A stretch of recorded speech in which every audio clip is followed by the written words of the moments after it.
Hello, good morning everyone. तो आज हमारी डिवाइन वुमेन एम्पावरमेंट की मीटिंग है और आज डॉक्टर अमृत कौर हैं जो होम्योपैथिक डॉक्टर हैं, मेरी जूनियर हैं। वो फीमेल डिसऑर्डर के ऊपर डिस्कशन करेंगे, थोड़ी सी नॉलेज देंगे। मेनोपॉज है, पीसीओडी है, एमेनोरिया है, फीमेल रिलेटेड जो भी प्रॉब्लम्स आती हैं गायनेकोलॉजिकल। तो आज की मीटिंग हमारी बहुत नॉलेजेबल होने वाली है। तो आज सारी दिन की मैं अपडेट दूंगी आपको। ओके, मिलते हैं थोड़ी देर में।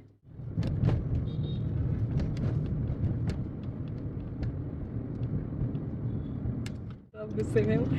मैंने कुछ गलत मनत बोला, मेरी भी डांट लगेगी। नहीं, मेरे को ऐसे गुस्सा नहीं आता है, मगर जब आता है तो बड़ा बुरा ही आता है। फिर मैं क्या, फिर मेरा कंट्रोल नहीं होता उस पर।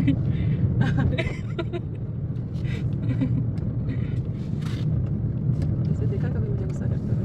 नहीं। फिर जब ऐसा बंदा गुस्सा करता है ना, फिर सारे बुरा भी मान जाते हैं। मैंने देखा है ये चीज। मगर फिर मैं फिर कंट्रोल नहीं कर पाती उस चीज पे, फिर खून खौलता है अंदर से। दिन तुम लोग अपने घर वालों के लिए काम करते हो, क्या वो एक दिन आपके लिए नहीं कर सकते? महीने में एक दिन? ये खुद हम लोग को समझनी पड़ेगी अपनी वर्थ। कोई फायदा नहीं। वुमेन एम्पावरमेंट का बहुत बुरा हाल है हम लोगों का, बहुत बुरा हाल है। कोई मतलब नहीं है इन चीजों का।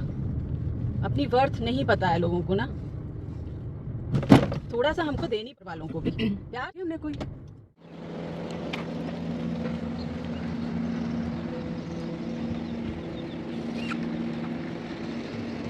चलिए अमिताभ बच्चन जी। अपना टाइम चेंज हो गया यार। लारा दत्ता बहुत सारे हैं नहीं, जो नाम आप तो हमारे ग्रुप के अमिताभ बच्चन ही हो।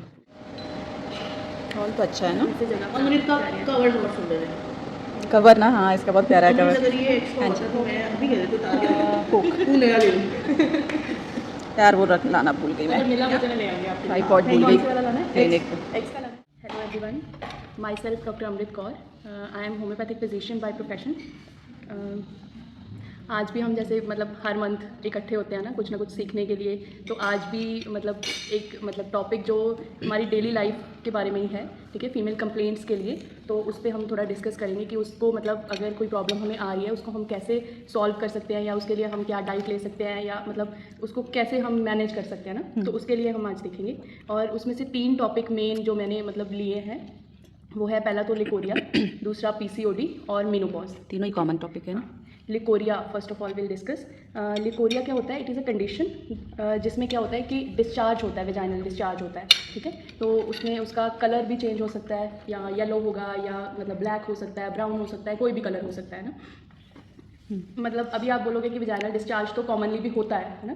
तो या सेक्सुअल एक्साइटमेंट पे होता है, या मतलब कोई भी ऐसी मेंसेस के दौरान भी हो जाता है कईयों को, या मेंसेस से 2 दिन पहले होता है, मेंसेस के 2 दिन बाद में होता है, ओवुलेशन के टाइम पे भी होता है। पर लिकोरिया क्या कैसे डिफरेंट है उससे ना। लिकोरिया जो होगा ये प्रोलॉन्ग डिस्चार्ज होगा। मतलब अगर जो डिस्चार्ज हो रहा है वो प्रोलॉन्ग हो रहा है, जैसे किसी को 6 मंथ्स हो जाते हैं कि उसको डिस्चार्ज होता रहता है ना।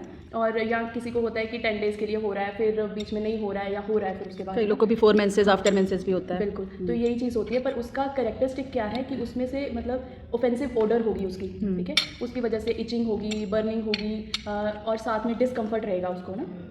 ये मेन सिम्टम्स होते हैं लिकोरिया के, जो मतलब जिसको हम क्लासीफाई करते हैं कि ये लिकोरिया है। तब अभी उसको हम मतलब ट्रीट कैसे करें, मैनेज कैसे करें ना। तो अभी उसको ट्रीट करने के लिए सबसे ज़रूरी तो है कि मतलब पहले उसके कॉजेज़ रह गए। कोई बात नहीं। हाँ, होता क्यों है? या तो हमारे क्या बोलते हैं उसको, हाइजीन प्रॉपर नहीं है पेशेंट का, ठीक है, तो उसकी वजह से हो सकता है। या उसको कोई इन्फेक्शन आ रही है, कोई ईस्ट इन्फेक्शन है, कोई बैक्टीरियल इन्फेक्शन है, उसकी वजह से हो सकता है। एसटीडीज़ में भी हो जाता है। और एसटीडी पता है ना।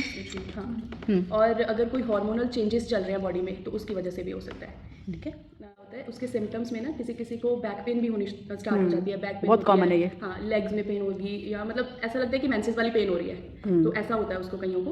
तो उस चीज़ को भी हम मतलब मेडिसिन के साथ भी ठीक कर सकते हैं। सबसे पहले क्या होता है कि उसको हमने बोलना है कि प्रॉपर अपना हाइजीन प्रॉपर होना चाहिए उसका ना, ड्यूरिंग मेंसेस भी, डेली में भी, ठीक है। अगर उसको डिस्चार्ज हो रहा है, डिस्चार्ज की वजह से वेट रह रहा है एरिया ना, सबसे ज़रूरी है कि वो वेट नहीं रहना चाहिए। उसको मतलब टाइमली ड्राई करते रहना है। अगर आप यूरिन भी जा रहे हो तो मतलब आपको टिश्यू यूज़ करना है, उसको ड्राई रखना है, आप जितना रख सकते हो। और जो अंडरगारमेंट्स भी आप पहन रहे हो वो भी आपके ब्रीदेबल होने चाहिए, ठीक है, कोई सिंथेटिक वैसा नहीं होने चाहिए, तो उससे इन्फेक्शन जो है फैलेगी ज़्यादा, ठीक है। और एक कॉमन कॉज आजकल बहुत ज़्यादा है, जो पैड्स हम यूज़ करते हैं, बिल्कुल, सिंथेटिक बिल्कुल। पैड्स, हाँ, उससे उसकी वजह बहुत से। ज़्यादा प्रॉब्लम्स आ रही है, इन्फेक्शन हो रही है। तो आजकल अभी न्यू ऑर्गेनिक पैड्स भी स्टार्ट हो गए हैं, तो वो यूज़ करना ज़्यादा हाइजीनिक होता है। आई थिंक मेंस्ट्रुअल कप्स भी आने लगे। हाँ मेंस्ट्रुअल कप भी आने लगे अभी तो। हाँ अभी यूज़ किया नहीं, जिसने यूज़ किया है वो एक्सपीरियंस बताओ। नहीं अभी तो किसी ने नहीं यूज़ किया। पढ़े हैं व्यूज मेरे को ज़्यादा टफ लगता है वो। रिव्यूज़ तो मैंने भी पढ़े हैं, हाँ। बट इजी है तो देखिए वो भी सिलिकॉन से बनता है, वो सिलिकॉन कप्स होते हैं, तो मुझे नहीं लगता वो भी बहुत ज़्यादा हाइजीनिक हम वो नहीं होगा हो hygienic, सकता है वो। बस एक ऑल्टर्नेटिव है। थोड़ा इजी है उसको। तो मुझे बैड ही लगता है, जो मैक्सिमम आई गेस हम लोग यूज़ करते हैं। ऑप्शंस तो बहुत हैं, बट अभी Options? मैंने पूछा कि किसी ने यूज़ किए ऑप्शन क्या है? कप है, पैड है और तीसरा वो है टैम्पून्स है, बस फोर्थ ऑप्शन तो है ही नहीं। मतलब कई पेशेंट हमारे पास आते हैं, उनको इतना ज़्यादा लुकोरिया होता है कि उनको पैड लगाना पड़ता है। लुकोरिया को बेसिकली हमारा यही है कि कॉमन, हम लोग कई बार क्या होता है ना, लेडीज़ को लगता है कॉमन जो डिस्चार्ज है वही लुकोरिया है, मगर लुकोरिया का जो डिस्चार्ज है, एक तो उसमें क्वांटिटी ज़्यादा होनी चाहिए उसकी, उसमें ऑफेंसिवनेस, इचिंग, कोई ना कोई सिम्टम आएगा साथ में। तो आप कॉमनली कैसे उसको डिफ्रेंशिएट कर सकते हो, कॉमन डिस्चार्ज और लुकोरिया में, तो यही है, दोनों में दो ही डिफ्रेंशिएशन है कि सिम्टम कोई ना कोई होगा उसके साथ, प्लस उसकी क्वांटिटी ज़्यादा होगी, आप डिस्कम्फर्ट फील करोगे। Time of ovulation as you said, है ना, there is a lot of discharge मेरे केस में, ठीक है। ऑब्वियसली अगर डिस्चार्ज आ रहा है तो थोड़ा बहुत स्मेली, बट ये नहीं है कि अनबेरेबल है, and I have to change, समझ लो कि वन डे 1 or 2 days मतलब I have to change my undergarments. Morning से लेकर समझो इवनिंग तक या नाइट तक मैं सर्वाइव नहीं कर सकती ड्यू टू दैट। तो what is that? That is normal 2 days। 2 days के लिए नहीं, उसके लिए पैड यूज़ करना पड़ता है, नहीं नहीं, she is changing her undergarments frequently. वो कोई बात नहीं, इतना होता है, नॉर्मल है वो। दैट इज नॉर्मल ना, that's why I asked. 2 time तो ऐसे भी करना ही चाहिए आपको हमेशा। जो मॉर्निंग में आप अंडरगारमेंट्स यूज़ कर रहे हो, रात को सोते समय हमेशा चेंज करके ही सोना चाहिए, क्योंकि जो फीमेल और मेल रिप्रोडक्टिव ऑर्गन में बहुत डिफरेंस है। जो मेल रिप्रोडक्टिव ऑर्गन है वो, उसमें इतना हाइजीन मेंटेन नहीं करना पड़ता है। हमारा जो फीमेल रिप्रोडक्टिव ऑर्गन है, इसमें बहुत ज़्यादा अंदर ह्यूमिडिटी सी बन जाती है, क्योंकि हमारा स्ट्रक्चर इस तरह का बना होता है। तो उस चीज़ को, और एक चीज़ क्या है, जो वजाइना है और एनस है, दोनों में बहुत मतलब बहुत कम डिस्टेंस होती है। तो कई बार क्या होता है, जो एनल इन्फेक्शन है वो भी वजाइनल इन्फेक्शन बना सकता है या फिर प्रोड्यूस कर सकता है। जब भी हम बोलते हैं कि जब आप वॉशरूम के बाद जैसे हम वेट होता है तो पानी से एक बार धो के प्रॉपर, जैसे हम कॉटन से जब पोंछते भी है ना, तो हमेशा आगे से पीछे की तरफ हमने पोंछना है, पीछे से आगे की तरफ कभी नहीं पोंछना, उससे भी पैड करके भी ट्राई कर सकते हैं। इसमें ना एक चीज़ रहेगी, इसमें होम रेमेडीज़ भी हैं कुछ, जिससे मतलब ये चीज़ में थोड़ा फ़र्क पड़ सकता है ना। एक तो राइस वाटर से इसमें फ़र्क पड़ेगा। क्या राइस वाटर क्या करना है? राइस वाटर थोड़ा सा हनी डाल के ले सकते हैं। अच्छा, फॉर होम रेमेडी। ठीक है, ये चीज़ नहीं पता थी मुझे। और साथ में जैसे कोई भी इन्फेक्शन होती है ना, तो उसके लिए आपने सुना भी होगा शायद कि बोलते हैं कि एक टब लेके उसमें थोड़ा वार्म वाटर डाल के आप बैठ सकते हो। तो अगर उसकी वजह से कोई कंजेशन आ रही है पेल्विक एरिया में, तो वो कंजेशन जो है वो कम हो जाएगी जब आप 10-15 मिनट्स टब में बैठोगे। वो आप कोल्ड भी ले सकते हो, आप हॉट भी ले सकते हो, दोनों ले सकते हो। उसमें ये तो मुझे पर्सनली किसी डॉक्टर ने बोला है कि ये तो करना ही चाहिए, चाहे आपको कोई दिक्कत है चाहे नहीं है। It's not necessary. I believe that if you do so much of like this water sits bath, it takes out your normal vaginal bacteria also. So that's not necessary. नहीं, जब कोई प्रॉब्लम हो तभी करो, क्या ज़रूरत है हम कर इतना? सकते हैं ना। That what I'm saying. हाँ, infection है तब कर सकते हैं। जाओगे तो lactic acid bacteria हाँ, इतने important पीएच है। मेंटेन करना भी ज़रूरी है ना। Lactobacillus वगैरह इतना important है, we can't actually take out of our body. वही तो सब कुछ अभी जैसे वी वॉश भी जो है ना, वो हमको ऐसे रेगुलर कभी नहीं यूज़ करना चाहिए। करना चाहिए। हाँ। है तो वो केमिकल ही ना, वो भी क्या करता है, पीएच मेंटेन करता है बस। Normal vaginal bacteria also, which is very essential for our like vaginal hygiene. बिल्कुल। इसी मतलब चीज़ से मुझे ऐसे याद आया कुछ, जैसे अभी आजकल वो चल रहा है ना कि एल्कलाइन वाटर लेना चाहिए ज़्यादा, तो उसकी मतलब स्टमक की जो नॉर्मल पीएच है उस पर कितना इफेक्ट पड़ रहा है वो चीज़ की वजह से ना। तो वो भी आजकल मतलब पूरी रूटीन में ले रहे हैं ऐसे ना एल्कलाइन वाटर। इसमें ना थोड़ी डाइट में भी हम चेंजेस कर सकते हैं। वैसे नॉर्मल है कि अगर किसी को प्रॉब्लम आ रही है तो फ्राइड चीज़ें बंद कर दो, ठीक है, और शुगर जो हम ले रहे हैं ज़्यादा वो बंद कर शुगर तो ऐसे भी अगर डिस्चार्ज बहुत ज़्यादा हो रहा है। क्या सॉरी आपने repeat लुकोरिया। तो अभी जैसे ज़्यादा कॉफ़ी और टी भी नहीं लेनी चाहिए, तो इसमें कैफीन होता है ज़्यादा ना। व्हाट इज द पॉइंट कि pre menstrual and post menstrual discharge बहुत ज़्यादा क्यों होता है? उसमें क्या होता है क्योंकि हार्मोनल चेंजेस हो रहे हैं ना उस टाइम पे। तो अभी मतलब वेजाइनल डिस्चार्ज क्यों होता है, क्योंकि हार्मोन्स हमारे हैं वहाँ पे, ठीक है ना। तो हार्मोन्स में अगर कोई भी कुछ भी अप डाउन हो रहा है या एस्ट्रोजन हमारा बढ़ रहा है या कम हो रहा है, उसकी वजह से हमारा डिस्चार्ज होता है ना।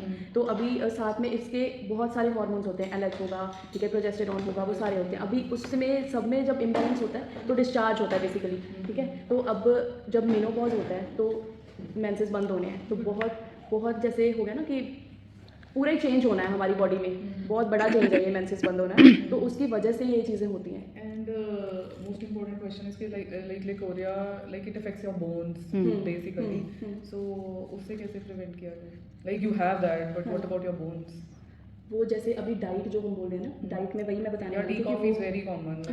Like, person can't survive without tea coffee. नहीं, ये तो एक प्रिकॉशन जैसे कई लोग बहुत ज़्यादा लेते हैं एक्सेस में, 3-4 कप पी रहे हो, 3-3 तो चार वो- चार चार 5-5 कप ले रहे हैं, वो नहीं करना। चलो सुबह शाम तो आजकल नॉर्मल हर कोई लेता ही है ना। Affects this. हाँ बिल्कुल करती है। वैसे भी कैफीन कोई भी हमारी है ना, कोई भी हेल्थ इशू है तो कैफीन जितनी हम लेंगे वो अफेक्ट करेगी ही करेगी। Okay. हाँ, जितनी कम ले उतना लेकिन beneficial कैफीन है। छोड़ना इज अ टास्क जो हाँ, लेते तो वो हैं आदत हो जाती है ना, एडिक्शन हो जाती है। वो एडिक्शन है। वो तो फिर देखिए आप हेल्थ ले लो या तो फिर कैफीन और वो ले लो, वो तो फिर कुछ पाने के लिए कुछ तो खोना पड़ेगा, कुछ पाने के लिए कुछ तो खोना पड़ेगा। मेरे को हो गया 6-7 साल, मैं ऐसी थी कि बिना चाय के मेरी आंखें नहीं खुलती थी, मगर मैंने छोड़ दिया बिल्कुल। Even I am मतलब चाय छोड़ दी, कॉफ़ी मैं पीती हूँ शाम को, मगर क्लिनिक पे चाय मैंने बिल्कुल छोड़ दी। कॉफ़ी थोड़ा थोड़ा कभी कभी पी लेती हूँ, ऐसा नहीं है कि मैं उसकी एडिक्टेड हूँ। तो ये तो बस आपकी विल पावर है। टी और कॉफी पर मैंने ये देखा है जो लोग चाय और कॉफी नहीं पीते ना, उनकी स्किन बहुत बेबी स्किन रहती हाँ। है। देखिए ना पर 7 बजे खा लूं पर मुझे खाना खाना है नहीं, ऐसा या हम- कुछ ना कुछ खाना है कुछ ना कुछ खाना है, कुछ ना कुछ हम खाते हैं, मगर खाना रोटी नहीं खाते। हम फ्रूट्स खाते हैं। अभी जैसे देखो खाना है, अब बंदा कहता है ना ढंग से खा लो, आप पागलों की तरह फ्रूट्स आप चाहे ढंग से खाओ, पेट भर के, उससे कुछ प्रॉब्लम नहीं आए। रात को नहीं, फ्रूट्स आप चाहे जितना खा लो, आपको कोई प्रॉब्लम नहीं है, क्योंकि उसमें 70% वाटर होता है। ठीक है। उसके बाद मतलब आई कांट सर्वाइव, मतलब अगर मैं सोच लूं कि मैंने डे का मील खा लिया, मैंने रात को कुछ नहीं खाना, तो मुझे रात को 2 बजे उठ के भूख लगती है। वो साइकोलॉजिकली नहीं, भूख लगती है तो जरूरी थोड़ी है रोटी ही खानी है, हमने बहुत चीजें हैं खाने के लिए। मीठा मीठा खाती हूँ, बिस्किट खाती हूँ, ये सब हाँ, तो फिर ऐसी चीजें रखो ना, स्नैक्स जो हेल्दी स्नैक्स है वो रखो अपने घर पे। मखाने हैं, काले चने हैं, ड्राई फ्रूट्स है, बहुत कुछ है, वो लिस्ट मैं आपको दे दूँ। बैन कर रही है घर पे लाने। क्यों? बहुत खाती हूँ मैं पागलों की तरह खाती हूँ। चलो इस पे नेक्स्ट टाइम डिस्कशन करेंगे। अगला टॉपिक है पीसीओडी। ठीक है, पीसीओडी जैसे आजकल बहुत ज़्यादा कॉमन हो गया है ना, तो पीसीओडी मतलब पॉलीसिस्टिक ओवेरियन डिजीज। ठीक है, ये मोस्टली इसको क्या बोलते हैं, हार्मोनल डिसऑर्डर है जो रिप्रोडक्टिव एज के मतलब फीमेल्स में होता है ज़्यादा।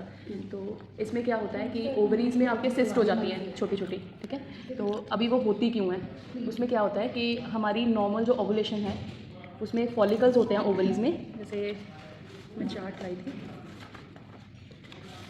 ये हमारी फीमेल सिस्टम है। ठीक है, तो इसमें ये हमारी फेलोपियन ट्यूब है और ये ओवरीज हैं। ठीक है, ओवरीज में छोटे छोटे ना फॉलिकल्स होते हैं, मतलब छोटे छोटे फॉलिकल्स होते हैं। ये आउटर स्ट्रक्चर है इसका, अंदर छोटे छोटे फॉलिकल्स होते हैं जो जब मैच्योर होते हैं ना, तो वहाँ से फिर एग रिलीज होता है जिसको हम ओवुलेशन बोलते हैं। ठीक है, वो एग आगे फर्टिलाइज होगा, वो सब रिलीज होकर फेलोपियन ट्यूब से यूट्रस में आ जाता है वो। तो फिर वहाँ पे आके उसकी ग्रोथ होती है प्रॉपर, जो प्रेगनेंसी का है। नहीं, होता फेलोपियन ट्यूब में ही है। जब sperm Gluteus and all the हाँ, जब स्पर्म आता है ना, तो वहाँ से जो फर्टिलाइजेशन होता है फिर वो जाके इम्प्लांट होता है हमारे यूट्रस में। अभी पीसीओडी में क्या होता है कि जो ओवरीज हैं इसके अंदर जो फॉलिकल्स हैं वो फॉलिकल्स प्रॉपरली मैच्योर नहीं हो पा रहे हैं। अब मैच्योर नहीं हो पा रहे हैं तो वो जो एग है वो रिलीज ही नहीं हो पा रहा है। ठीक है, तो रिलीज नहीं हो रहा है तो वो जमा हो रहा है, इकट्ठा हो रहा है। ठीक है, जमा हो रहा है तो ये सिस्ट बन रही है। ठीक है, तो ये मतलब स्ट्रक्चर बन जाता है और इसीलिए उनकी वो एग रिलीज नहीं हो रहा, इसीलिए वो लड़कियों को पीरियड्स में 2-3 महीने वो नहीं आते। पीरियड्स इरेगुलर हो जाते Irregular हैं। हो जाते हैं, okay. उसमें साथ में हो सकता है कि 2-2 3-3 महीने नहीं आ और रहे फिर हैं। साथ में एक बार एक बार कईयों को आते हैं, किसी में क्या होता है कि इरेगुलर हो गए कि 15 डेज में 2 बार मतलब 15 डेज के बाद आ गए या मंथ में 2 बार आ रहे हैं, Axis में आ जाते हैं। हाँ, तो या फिर उसमें क्या होता है कि 2-3 महीने के बाद आ रहे हैं। अब अगर तो फॉलिकल्स जो हैं 2-3 मंथ के बाद मैच्योर हो रहे हैं तो उसको पीरियड्स आ रहे हैं, बीच में इरेगुलरिटी है, पर अगर मैच्योर हो ही नहीं रहे हैं तो वो बिल्कुल ही ओवुलेशन बंद हो जाती है, तो उनमें फिर एमेनोरिया आ जाता है। एमेनोरिया मतलब कि आ ही नहीं रहे, Absent of menses। Absence of menses हो जाते हैं। ठीक है, तीन जो बेसिक होते हैं हमारा, एक एमेनोरिया होता है जिसमें मेंसेस बंद हो जाते हैं, मेट्रोरेजिया और मेनोरेजिया। मेट्रोरेजिया में मतलब बीच बीच में आ जा रहे हैं, और मेनोरेजिया मतलब बहुत हैवी मेंसेस आ रहे हैं आपके। ये 3 टर्म्स हैं जो What gynaecologist. are the precautions and some useful measures that should be taken to, like, the menopause should be very safe and menopause पे easily? बात करेंगे। अभी आएगी नेक्स्ट टॉपिक। ये पॉइंट जरूर हाँ। discuss करें। बेसिकली पीसीओडी के लिए तो हम स्कैन ही कराते हैं, अल्ट्रासाउंड। That I हाँ, know. वो And तो basically it's like symptoms PCOD के कैसे पता चले कि सिम्टम्स, हाँ सिम्टम्स पता होते हैं। इरेगुलर मेंसेस होंगे, साथ में बहुत सारे weight gain menses। भी होगा, साथ में हेयर Hair fall। बॉडी पे। ठीक है, हिस्टोटिज्म बोलते हैं उसको, कि फेस पे और बॉडी पे दाढ़ी मूंछें आने लगती हैं। हेयर आने लग जाते हैं, और साथ में एक्ने होंगे पेशेंट को, या Sleep disorder भी होता है? स्लीप डिसऑर्डर भी होता है, स्लीप एपनिया होने लग जाता है, तो और हेयर फॉल होता है, हेयर थिनिंग होती है, और जैसे हार्मोन्स का इम्बैलेंस इसमें भी हो रहा है तो साथ में डिप्रेशन भी आने लग जाता है, मूड स्विंग्स भी आते हैं। मेरे को भी थी ये प्रॉब्लम पीसीओडी की पहले। Pregnancy failure हो जाता है। प्रेगनेंसी मतलब जैसे मैं कंसीव नहीं कर पा रही थी, तो मैंने 1 ईयर लिया है पूरा होम्योपैथिक ट्रीटमेंट अपने सर से, तब मैंने कंसीव किया। मतलब मेरे तो जब मेरे स्टार्ट हुए थे ना मेंसेस, तब से ही रेगुलर रहते थे। हम लोग हॉस्टल में रहते थे, कभी इतना ध्यान भी नहीं दिया। मम्मी लोग होते हैं तो थोड़ा ध्यान रखते हैं, कभी 15 दिन लेट हो गए, कभी 1 मंथ लेट हो गए, कभी 2 महीने लेट हो गए, ध्यान ही नहीं देती थी मैं। और फिर जब मैरिज हुई उसके बाद फिर प्रॉब्लम आती है कंसीव होने में, फिर उस चीज़ पे बंदा ध्यान देता है कि हाँ मुझे इसके लिए ट्रीटमेंट लेना चाहिए। तो आजकल ये बहुत कॉमन है, क्योंकि ज़्यादातर लड़कियाँ जो हैं वो हॉस्टल में होती हैं और स्ट्रेस भी होता है, तो उसकी वजह से पीसीओडी आजकल 70% लड़कियों में पीसीओडी की प्रॉब्लम है। इतना कॉमन है ये आजकल। और इसमें जैसे फर्टिलिटी का हम बोल रहे हैं ना कि इसमें इनफर्टिलिटी आ रही है, तो वो क्यों आ रही है? क्योंकि ओवुलेशन तो हो ही नहीं रही है, एग मैच्योर ही नहीं हो रहा, मैच्योर होकर रिलीज ही नहीं हो रहा, तो उसको क्या होगा फिर ना? तो इसीलिए प्रेगनेंसी में फिर इश्यूज आते हैं। अगर हो भी रहा है तो जैसे सिस्ट है बनी हुई, एक एग रिलीज हो गया, जैसे किसी किसी केसेस में क्या होता है कि मैच्योर होकर रिलीज हो रहा है, तो उसमें साथ में फिर कॉम्प्लिकेशंस भी आती हैं, तो वो भी इसमें है। अब तो इसका टेस्ट ही होता है तभी पता चलेगा। हाँ, इसका एलोपैथिक ट्रीटमेंट थोड़ा सा बता दो, क्या वो लोग देते हैं? इसमें बर्थ कंट्रोल पिल्स देंगे आपको, या हार्मोन थेरेपी, आर्टिफिशियल हार्मोन्स देते हैं। आर्टिफिशियल हार्मोन्स देते हैं, जिससे क्या होता है कि आपका प्रॉपर Egg साइकिल mature हो चलता रहता है, और जितना टाइम आप ले रहे हो या एक लेकिन ये 2 भी मैंने मंथ सुना आर्टिफिशियल हार्मोन्स लेने के बाद लेडीज बहुत ज़्यादा फैट हो जाती है। फैट भी उसके बहुत साइड इफेक्ट हैं। और बहुत साइड इफेक्ट्स हैं उसके। सबसे बेस्ट होम्योपैथी है इसके लिए। मेरे पास एक पेशेंट है, बाहर रहते हैं वो, बिल्कुल वो मैनिश है लड़की, बॉय कट बाल है, दाढ़ी वड़ी सब आई हुई है। क्यों? पीसीओडी उसको शुरू से रहती थी, वो हार्मोन्स ले लेती थी। जो ये हिर्सुटिज्म होता है ना, ये सिर्फ होता है आर्टिफिशियल हार्मोन्स की वजह से। वो बाहर से हमको आर्टिफिशियल हार्मोन्स दे रहे हैं, उसकी वजह से क्या होता है, हार्मोनल इम्बैलेंस और हो जाता है। वो क्या करते हैं, आपको हार्मोन्स दे दिए उन्होंने, एक तो मैच्योर होके उसने मेंसेस तो ला दिया उसने, मगर वो बॉडी में बहुत सारी चीज़ें डिसबैलेंस हो जाती हैं, उसकी वजह से उसके सारे दाढ़ी वगैरह सब कुछ मतलब आ चुकी है, इस स्टेज तक पहुँच चुकी है वो लड़की। और इतनी इंडिफरेंट है वो कि उसको कोई फ़र्क भी नहीं पड़ता, आ रहा है कोई बात नहीं आ रहा है। फिर उसकी मम्मी ने जब ज़्यादा ध्यान दिया, अब ट्रीटमेंट उसका चल रहा है 6-7 महीने से, अभी रेगुलर मेंसेस आ रहे हैं without artificial hormone homeopathic treatment से। तो ये जो हार्मोन्स देते हैं ना, उसके बहुत सारे साइड इफ़ेक्ट्स हैं, मगर उनके पास वही है ट्रीटमेंट, तो वो वही देते हैं। मेन इसमें ये मतलब जो होता है फॉलिकल्स मैच्योर क्यों नहीं होते हैं, क्योंकि हमारी बॉडी में क्या होता है, फीमेल्स में ना, जैसे अलग अलग हमें पता है क्या होता है कि हमारी ओवुलेशन मतलब जो ओवरीज की एग की रिलीज़ है, उसके लिए हमें थोड़े मेल हार्मोन्स की ज़रूरत होती है, ठीक है? तो उस जो मेल हार्मोन्स बनते हैं उसको एंड्रोजन्स बोलते हैं। अगर हमारी बॉडी में वो मेल हार्मोन्स ज़्यादा बन रहे हैं तो हमारी बॉडी में, इसीलिए जैसे मेल्स में क्या होता है कि हेयर ग्रोथ होती है, ठीक है, हार्मोन्स की वजह से। अब हमारी बॉडी में भी मेल्स वाले हार्मोन ज़्यादा बन रहे हैं, तो हमारे भी हेयर ग्रोथ हो रही है, ओवुलेशन हो ही नहीं रही है प्रॉपरली, ठीक है उसको, क्योंकि अगर जैसे स्पर्म का भी होता है, एक हार्मोन ही है वो भी, है ना? तो मेल से कोई चीज़ जा रही है, तो उसने क्या किया है कि हमारी ओवुलेशन एग को बंद कर, मतलब एग बन गया है और ओवुलेशन आगे होनी बंद हो गई है। अभी हमारी बॉडी में ही मेल हार्मोन ज़्यादा हो गया है, तो ओवुलेशन तो प्रॉपरली होएगी नहीं ना, तो वो सारा ये साइकिल चलता है ऐसे, और इसी की वजह से फिर फैट आने लग जाता है, ओबेसिटी होती है, ओबेसिटी होएगी, ओबेसिटी के फिर जो आगे साइड इफेक्ट्स आने हैं वो आ जाएंगे, ग्लूकोज प्रॉपरली बॉडी में अब्जॉर्ब नहीं होगा ना, या ज़्यादा होने लग जाएगा, तो इंसुलिन रेजिस्टेंस आएगी साथ में, तो हार्ट डिजीज़ आने लग जाएंगे, वो सारा कुछ, ये सारा इंटरलिंक्ड है। ये मतलब पीसीओडी में ये सारी कॉम्प्लिकेशंस आती हैं साथ में, अगर नहीं ट्रीटमेंट होता है तो।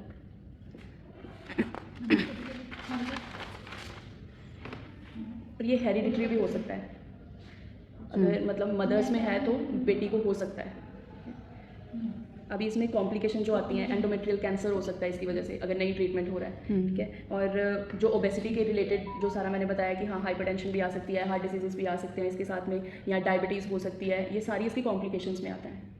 अगर नहीं हम ट्रीटमेंट लेते हैं तो मतलब ये हो सकता है। कई बार हम क्या सोचते हैं कि यार पीसीओडी है कोई बात नहीं है ना, या मेंसेस नहीं आ रही कोई बात नहीं, तो मतलब उसको डायग्नोस करवा के उसका ट्रीटमेंट लेना ज़रूरी है बहुत, ताकि आगे फर्दर हम कॉम्प्लिकेशन से बच सकें। ऐसे कर सकते हैं, सबसे पहले तो अपना लाइफस्टाइल चेंज करना ही पड़ेगा। मेन इसका लाइफस्टाइल ही है। अगर आप मेडिसिन नहीं भी ले रहे हो, अगर आपने लाइफस्टाइल और अपना डाइट कर लिया, अपना वेट कंट्रोल कर लिया, तो बीमारी चली जाती है। तो योगा बेसिकली और एक्सरसाइज करनी पड़ेगी रेगुलरली, और अपनी डाइट का ध्यान रखना पड़ेगा, और साथ साथ में जो मेडिसिन आप ले रहे हो वो लेनी पड़ेगी, तो ये मतलब हो जाता है ठीक। जैसे कई उसमें तो एलोपैथिक में क्या है, तो सिर्फ हार्मोन्स ही देने पड़ेंगे आपको ना, तभी आप ठीक हो सकते हो। क्योंकि होम्योपैथी में क्या होता है, आपकी पर्सनैलिटी पे मेडिसिन मिलती है आपको, ठीक है। उसमें ये नहीं होता है कि आपको कोई भी डिजीज़ है, क्योंकि हम डिजीज़ पे वर्क नहीं करते हैं, हम एज अ होल मैन पे वर्क करते हैं ना। तो उसमें हमने आपका नेचर लेना है, आपकी रूटीन में आप क्या क्या करते हो, आपकी रिएक्शंस क्या है किसी चीज़ को लेके, वो सारी लेके हम मेडिसिन निकालते हैं जो आपके सिमिलर होगी, फिर वो आपकी इम्यूनिटी को बूस्ट करती है, तो बॉडी अपने आप हील करती है। Okay? कोई भी चीज़ हम बाहर से लेंगे तो उसके साइड इफेक्ट होते ही हैं। कोई भी चीज़, जैसे कोई फॉरेन बॉडी हम डाल रहे हैं बॉडी में ना, तो WBCs बन जाते हैं, उस पर रिएक्शन होनी शुरू हो जाती है, तो उसके साइड इफेक्ट होते ही होते हैं। अब कोई चीज़ हमारी बॉडी खुद कर रही है तो वो अपने आप ही, मतलब जैसे बोलते हैं जड़ से ठीक करेगी, वो अपने आप ही जड़ से ठीक करेगी, क्योंकि बॉडी खुद ठीक कर रही है। वही जो हार्मोनल इम्बैलेंस है, एंड्रोजन ज़्यादा बन रहा है, उस चीज़ को वो कंट्रोल कर देगी, मेडिसिन बैलेंस करेगी, तो फिर वो अपने आप एग मेच्योर होने लग जाएगा और वो रिलीज होना शुरू हो जाएगा। वो लोग क्या करते हैं, ऊपर से हार्मोन्स दे देते हैं बस मेच्योर करके, वहाँ से उस बैलेंस नहीं किया उन्होंने डायरेक्ट ऊपर से डाल दिया कि वो मेच्योर हो जाए। हाँ, वो फिर ये बस अंतर है दोनों में। बाहर से दे रहे हैं हम, बंद तो नहीं रहा ना, वो कितना टाइम चलेगा, 2 महीने 3 महीने 6 महीने साल चल जाएगा, उसके बाद फिर देना पड़ेगा।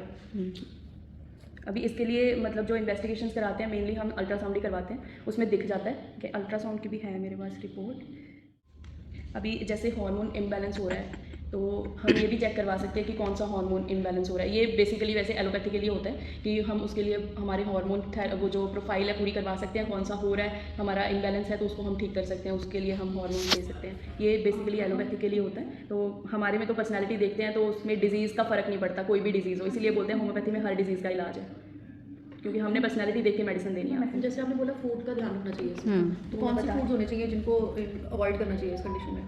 इसमें मेन जो चीज़ें ओबेसिटी कॉज करती हैं, ठीक है, जो चीज़ें ओबेसिटी Fatty आपको food. फैटी फूड, क्योंकि इसमें सारी हमारी इम्बैलेंस हो रहा है ना हार्मोन्स का, हमने वो चीज़ को सही करना है। तो जितनी आप ग्रीन लीफी वेजिटेबल्स लोगे, जितना आप अपनी डाइट को हेल्दी रख सकते हो, वही मतलब इसका है।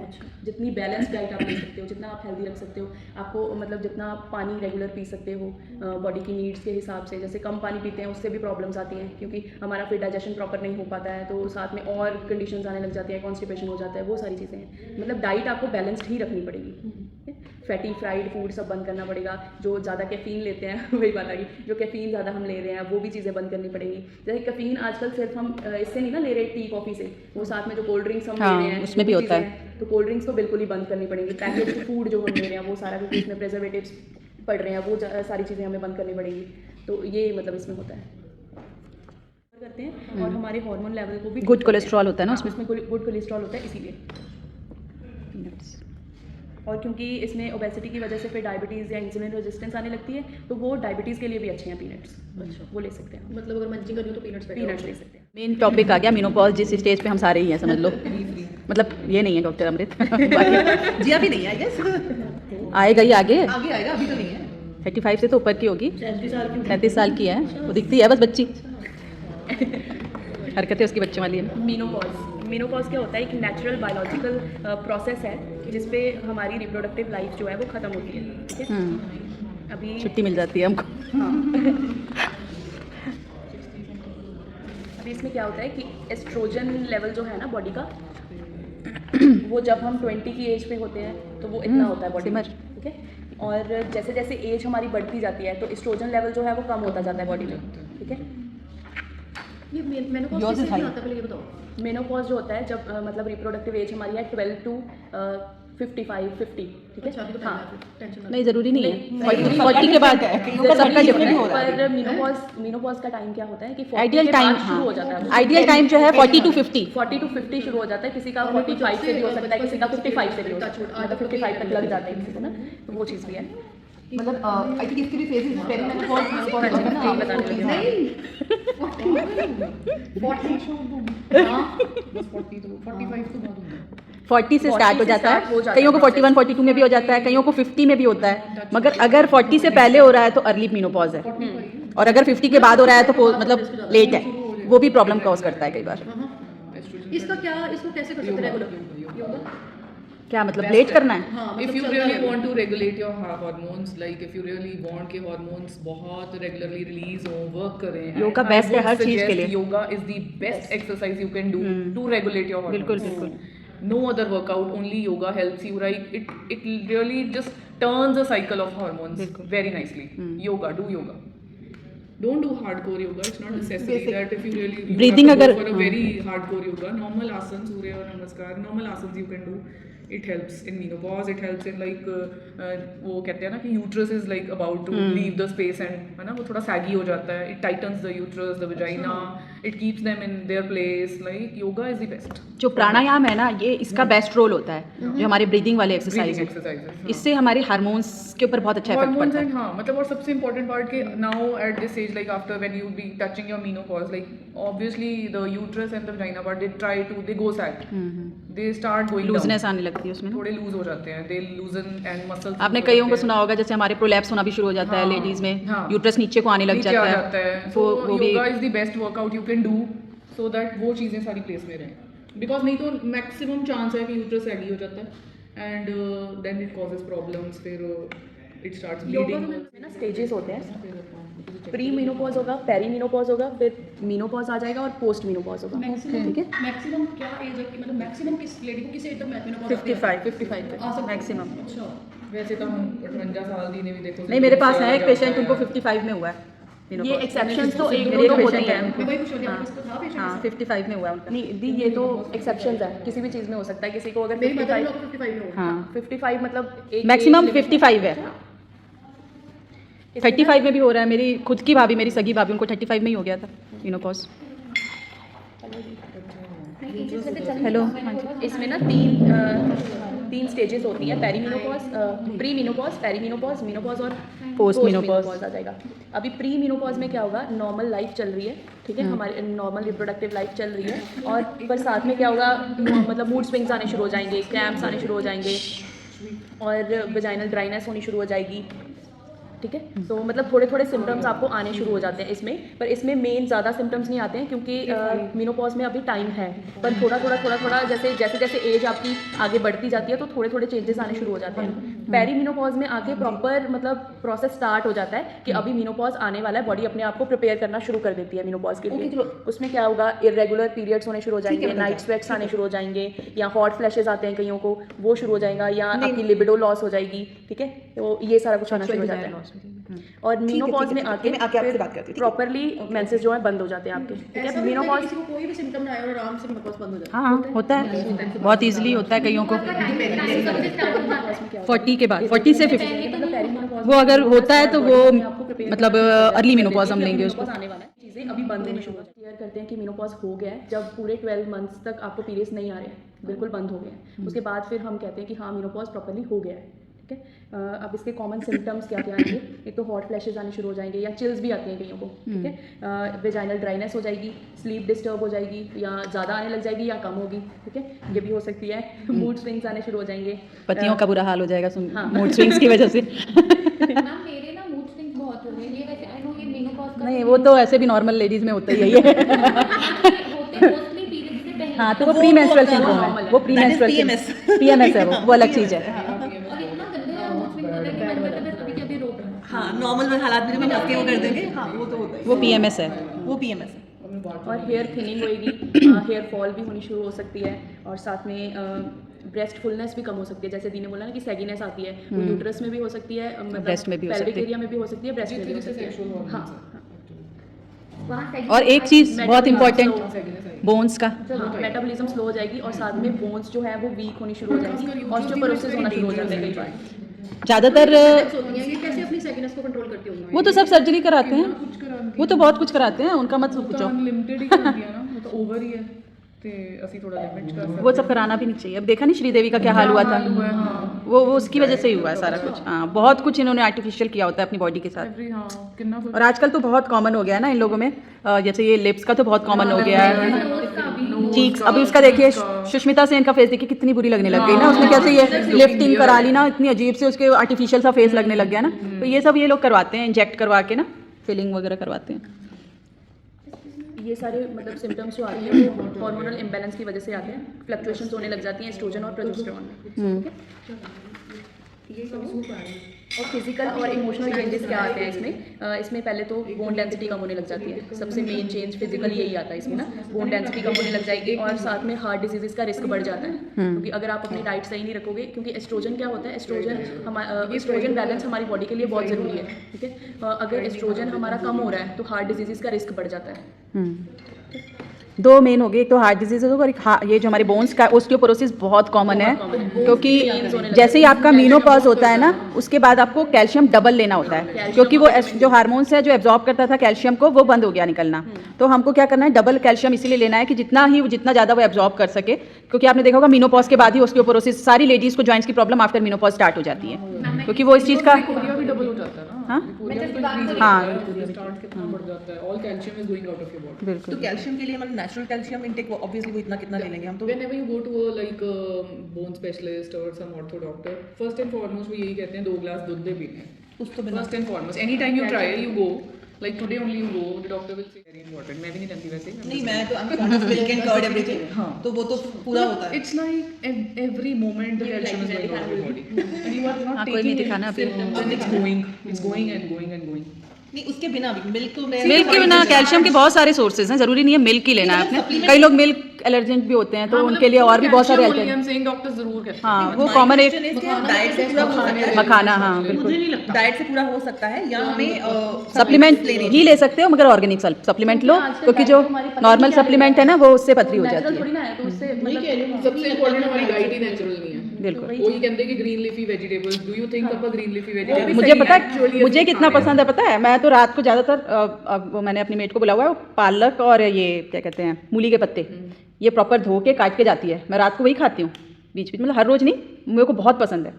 वो जैसे आप बोल रहे हैं ना मेडिटेशन, यही है मेडिटेशन के फ़ायदे, आपकी ना ये डिज़ायर्स ये चीज़ों की कम हो जाती हैं, आपको वही चीज़ें पसंद आएंगी। मैंने ये चीज़ नोटिस की जब से मैंने मेडिटेशन स्टार्ट किया है, लास्ट ईयर 1 साल हो जाएंगे अभी मुझे जून में, तब से मेरी ये चीज़ों की ना अपने आप धीरे धीरे वो चीज़ खत्म, क्योंकि मन ही नहीं करता अब लेने का। और जैसे अभी हम बाहर भी जाते हैं ना तो ये जैसे मैदे वाली चीज़ मेरा मन नहीं होता खाने का, वो फिर अपनी अंदर से जब आपने ये यहाँ से कंट्रोल कर लिया ना, बॉडी में अपने आप कंट्रोल आना शुरू हो जाएगा, क्योंकि हमारी डिज़ायर ही खत्म हो गई उस चीज़ की। जब मैंने सदगुरु जी का ना 7 डेज़ का कोर्स किया था, वो जो इनर इंजीनियरिंग का ना, मेरे 7 डेज़ में आप मानोगे नहीं 4 किलो वजन कम हो गया था, सिर्फ 7 डेज़ में 4 किलो वजन। मैं इतनी एस्टॉनिश हुई कि ऐसा कैसे हो गया, क्योंकि जब मैं वो कर रही थी, वो थॉट प्रोसेस जो चल रही थी ना 7 दिनों तक मेरे अंदर, जो हम सुनते थे 3 घंटे का होता था सुबह 7 से 10, तो वहाँ पे वो जो चीज़ें बोलते थे कहते, उससे ना एक तो मेरी नींद इतनी कम हो गई, भूख मेरी कम हो गई थी अपने आप ही, और वो फिर जब डाइट आपकी कंट्रोल हुई उस चीज़ से तो अपने आप हेलो मेडिसिन नहीं दी कल ले सके थे, जो आपने मेडिसिन नहीं दी थी वो ठीक हो गया। अच्छा ठीक हो गया, वेरी नाइस, आ जाओ आ जाओ। मेरा इसकी हैबिट है कि हाफ सेंटेंस बोलेगा फिर कहता है Thank you. आप कंप्लीट करो, आप कंप्लीट करो, तो मैं कुछ छेड़ के फिर अंदर लाइन में डाल देता है मेरे को। फ्लैशेस आते हैं, मूड स्विंग्स होंगे, बैटरी एनर्जी लेवल लो हो जाएगा, लो लिबिडो हो जाएगी, नाइट स्वेट्स होंगे। मत डरा दो। नहीं डराना क्या, हम लोग हैं बैठे यहाँ पे। ये पता है सडनली आप बहुत उदास फील कर रहे हो without any reason, mood swings मतलब अनएक्सपेक्टेड बिहेवियर, आप कभी एकदम खुश कभी एकदम without reason, Sad. Without reason sad हो। I hear the beat, it's in my chest, got me feeling some kind of way. I confess the rhythm takes over, no room to rest. My heart's dancing, it's a love conquest. Oh, the melody, it's smooth and sweet, like honey dripping from a golden bee. It's the soundtrack to my soul's heat, making me move from my head to my feet. My heartbeat, yeah, it's pumping so loud. It's the rhythm of love.